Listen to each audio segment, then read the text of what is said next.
Hey y'all, welcome back to my channel. It's Cherika Brown, of course, and we're on another episode of Cherika Be Talking, because I be talking. In today's episode, we're going to be talking about there's beauty in a breakup. And there's a popular saying that goes, things don't happen to me, things happen for me. And I think this saying is perfect for times like a breakup because it's just fitting. Things don't happen to me, they happen for me. The breakup didn't happen to you, the breakup happened for you is how you should think about it. And today I just want to highlight a few positives of going through a breakup, just so you can try and look at it from a different, more positive lens instead of the negative connotation that breakups typically have. The first thing that comes to my mind, and these aren't typically in any order, it's just the first thing I thought of, and that's breakups bring a motivation to change physically, emotionally, and spiritually. You go to the gym more. See, a lot of people go to the gym, get on their fitness, they get in the best shape possible. You do things like write down and journal. This one is very big and important for me because sometimes you can act out of emotion. I'm a very emotional person. And if you are going through a breakup, you're going to see things you don't like. You're going to experience things, you're going to feel things, you're going to sit back, you're going to overthink. And if you overthink or you go off of your feelings every single day or every single moment that you're feeling something, you will find yourself acting out of character, meaning that you'll be reaching out to this person, probably yelling at them or frustrated or sad or crying. And it's just important to go through those emotions by yourself and write down how you feel, because I guarantee how you feel in one moment, you won't feel like that in another moment. When you're going through a breakup, it's an emotional roller coaster. One day you may be sad, one day you may be mad, one day you may be bitter, regretful, angry, disgusted, like hurt, and then you might be, you're just going through so many different emotions. You name it, you go through it within a breakup, and just writing down how you feel and then reflecting on it later, you'll just see like, oh, that wasn't even that important to me, or I no longer feel like that, or I'm glad I didn't say anything about this particular situation that I saw or what I was noticing, because what purpose does it serve me to bring up certain things? So journaling is very important. And also you take a step back and see what you could have done. So you evaluate yourself, and you also can evaluate how you will respond in similar circumstances going forward, whether it's with that same person or with someone new. You just gain this clarity when you are pulled away from someone that you didn't have when you were with them, and possibly even taking advantage of them being there. A lot of times when we are in relationships, we take advantage of the love that we have for the person and the love that they may have for us, and we come to terms that we probably think that we will have this person for forever, so you take them for granted. But when that's ripped away from you, you can gain some clarity and just see like, how was I wrong in this situation, and become more self-aware. So more than anything, what I can say though, in the spiritual aspect, is that you learn to rely on God for your source of happiness. And that's very critical. When you are a person of faith or whatever you believe in, you know that He's all you need. So without God, you're nothing. And the second thing I will say is that you get this chance and this opportunity to reevaluate what you want and or need. A lot of times we allow our love for people to keep us in situations that aren't truly serving us. A relationship should be mutually beneficial. We choose partners not only based off physical attraction, but what we can gain from being with the person. Let's be honest. All too many times I notice women who wouldn't be considered like the gold diggers or after the bag, they genuinely fall for a man's potential and effort. And this just isn't enough always. If a man lacks motivation, if he lacks his own ambition, it's nothing you can do to change that man. So the potential and the effort will never amount to anything. If two people aren't actively going above and beyond for each other, the relationship isn't beneficial and someone isn't going to be truly happy if it's not both people. And that's not necessarily, I'm not just speaking in material aspects, but your partner's love language may be physical touch. If you're not able to physically be there for that person and, you know, massage them or whatever they need for them to feel like, oh, this person truly cares for me, that person won't truly be happy. And if you are a person that feel like, if you love me, buy me something, give me a gift, like it takes nothing to do this little gesture, and they're not basically loving you in that way that you receive love, you're not going to truly be happy. And sometimes you love a person so much that you're not even realizing they ain't even truly giving me what I need. And I'm just staying in hopes that they will become what I need. But if they're not loving you the way that you want to receive love, you will never truly be happy. And, you know, that's something you can consider while you are apart from someone. Women can become so hopeful that we aren't in tune with reality. Sometimes we can see a man's potential more than he can, and that's very problematic. Men aren't slow. They see the material. If you like nice things, he know you not like nice things. He see you like nice things. He see you buy yourself nice things. He see other people around you buy you nice things. So he know what's up. They know that they are expected to provide, and any man who truly cares for a woman knows what she requires to keep things peaceful and smooth sailing. And sometimes a breakup is the perfect time to just evaluate if you were being satisfied in the realistic way that you imagine a relationship being for you. Or did you possibly settle for the guy that you unexpectedly fell in love with, or the girl that you unexpectedly fell in love with? That's just some things that it gives you that time alone to just sit and think. And time is really on your side. Like when you're going through a breakup, it feels like it's taking forever because you're so used to this person being a part of your routine, being a part of your everyday, just everything. They become a part of who you truly are, and you really care for this person.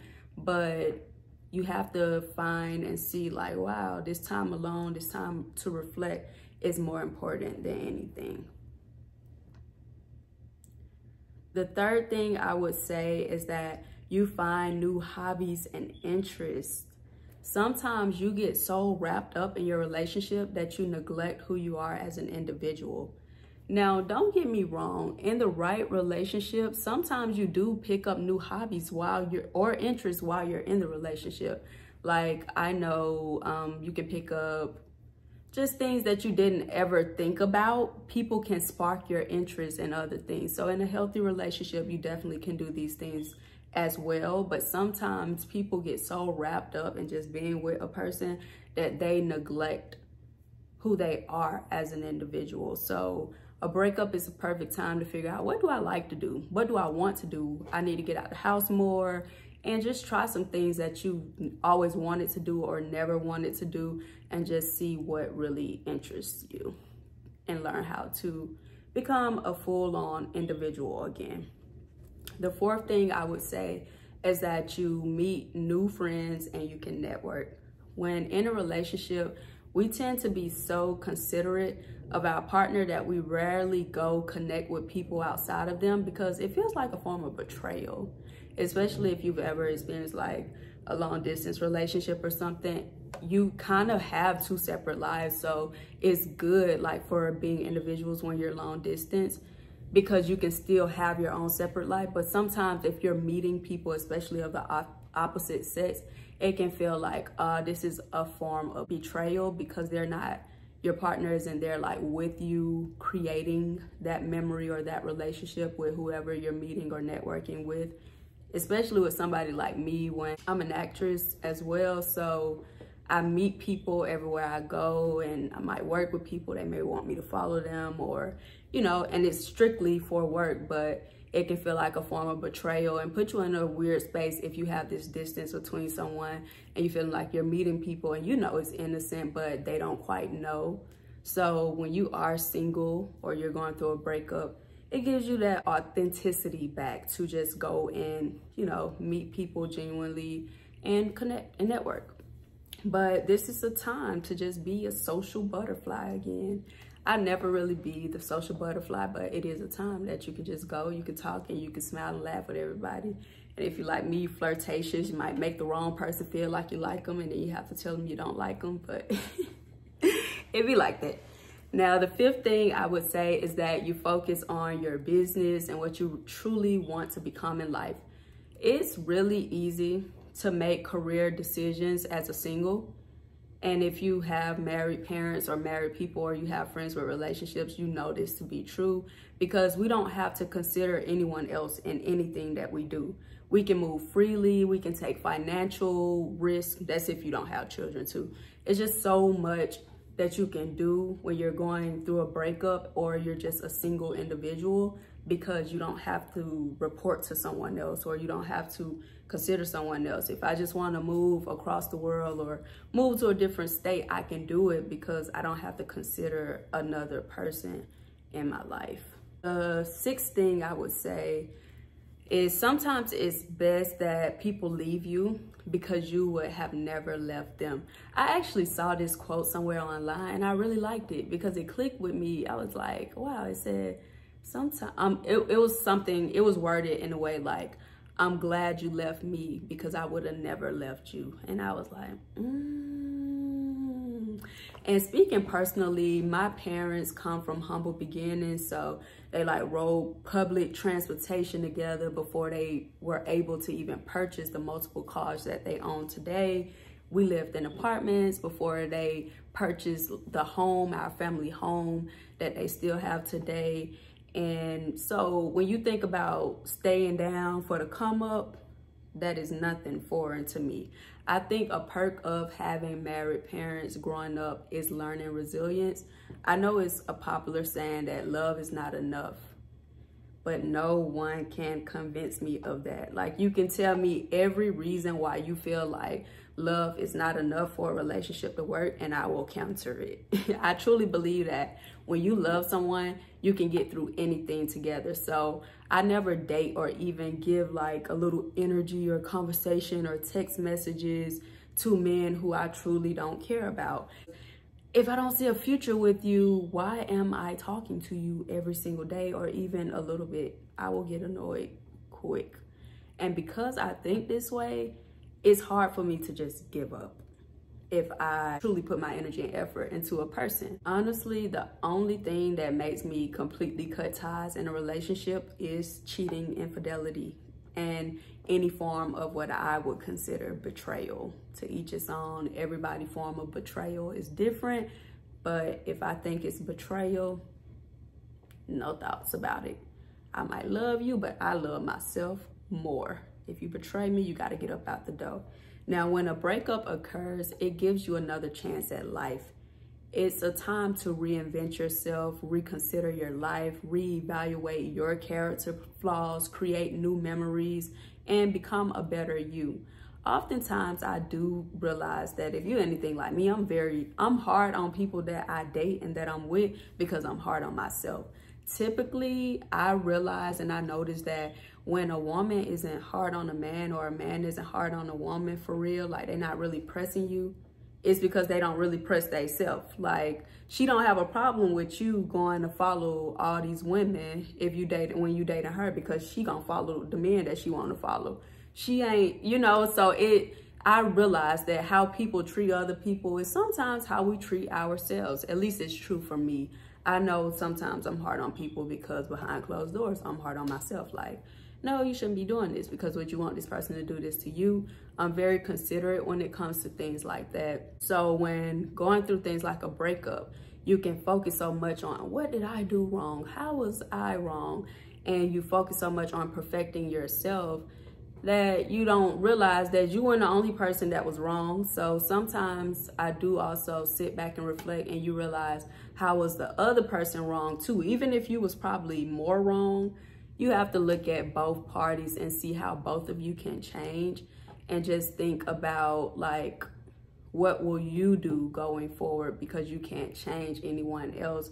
And if you're even willing to accept the type of flaws that that person have, and if you see it in the person that you date next, you would notice it as a red flag and you would get rid of the person quicker than you dealt with the previous person, which is a good thing about breakups too. It's a learning experience to allow you to see what you're able to tolerate and what you're not willing to tolerate. But overall, I would say a breakup brings growth. It teaches us forgiveness, gratitude, and perseverance.